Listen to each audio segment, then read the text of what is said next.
L'architecture d'un ordinateur. Bonjour à tous. Bonjour Compile. Bonjour Cyril, dis, tu peux m'aider? J'ai un problème au niveau du bus PCI. Ah bon, t'es sûr? C'est un bus et pas une voiture? Très drôle. Non mais sérieux, tu veux pas regarder? Si, je veux bien. Et on va en profiter pour expliquer un peu aux gens comment tu es fait. Oui, ce ne serait pas du luxe. D'après toi, Compile, que faut-il au minimum pour construire un ordinateur? Un clavier, un écran et une boîte avec tout le reste. Ah, Bubu, tu as tout faux.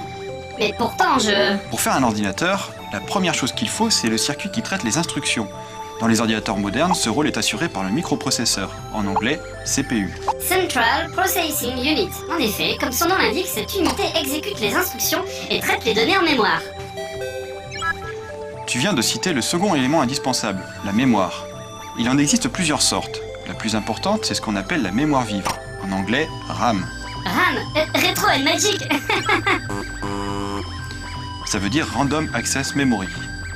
C'est un nom bizarre quand même, parce que je peux te dire que j'y accède pas du tout au hasard. Tout est précisément contrôlé. En fait, c'est un terme un peu obsolète qui signifie qu'on accède à n'importe quel octet de cette mémoire instantanément et sans distinction. Donc la RAM, c'est juste une grosse collection d'octets. Par contre, fais attention Cyril, j'ai remarqué qu'elle s'efface dès que tu m'éteins. Oui, car la RAM, c'est quoi? C'est un composant électronique qui doit être alimenté électriquement. S'il n'y a plus d'électricité, les données sont toutes perdues. Mais en contrepartie, le CPU a accès aux données de façon extrêmement rapide, voire instantanée. C'est bien pour ça que je dois charger les programmes et toutes les données dans ma RAM avant de pouvoir les exécuter. C'est très important ce que tu viens de dire. En effet, le CPU n'a accès qu'à la RAM et à un autre type de mémoire qu'on appelle la ROM ou mémoire morte. Ah oui, Read-Only Memory. Alors ça par contre, ça ne s'efface jamais. Chaque fois que tu me rallumes, je vais voir dedans direct. C'est là qu'il y a mon programme de démarrage. Par contre, j'ai bien remarqué qu'on ne peut pas écrire dedans. En gros, la ROM, c'est un peu comme la RAM, sauf que les données sont gravées dans la puce. Pour toujours. On ne peut pas les modifier. Et même quand on coupe le courant, ça ne bouge pas. Ça sert principalement à une chose. On y met le programme de démarrage de la machine.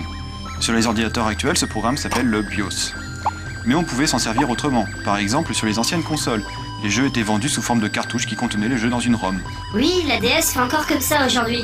Bon ok, et il faut quoi d'autre pour faire un ordinateur? La souris, l'écran, le clavier? Eh non, c'est tout. C'est ce qu'on appelle une architecture de von Neumann.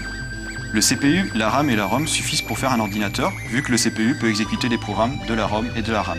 Oui, mais ça sert à rien. On peut rien faire avec. On peut même pas créer son propre programme. Et si? Regarde les premiers ordinateurs, l'ENIAC, qui était utilisé par les militaires, et l'Altair 8800, le premier ordinateur personnel. Pour créer des programmes, on avait juste des interrupteurs pour rentrer des 0 et des 1 en mémoire. Il fallait pas se tromper. Ensuite, tu appuyais sur un bouton et le CPU exécutait le programme. Et tu voyais le résultat sur des petites lampes, qui représentaient aussi des 0 et des 1. Ben dis donc, on est parti de loin. Et ça intéressait d'autres personnes que des geeks barbus? Les geeks barbus, comme tu les appelles, au bout d'un moment, eux aussi ils en ont eu marre. Donc ils ont rajouté un écran et un clavier. C'est ce qu'on appelle les périphériques. Ah, eh bien j'espère que mon bus, il est pas bloqué sur le périphérique. Ça, c'est bien une blague d'ordinateur parisien. Les données ont été traitées. Sauvegarde en cours.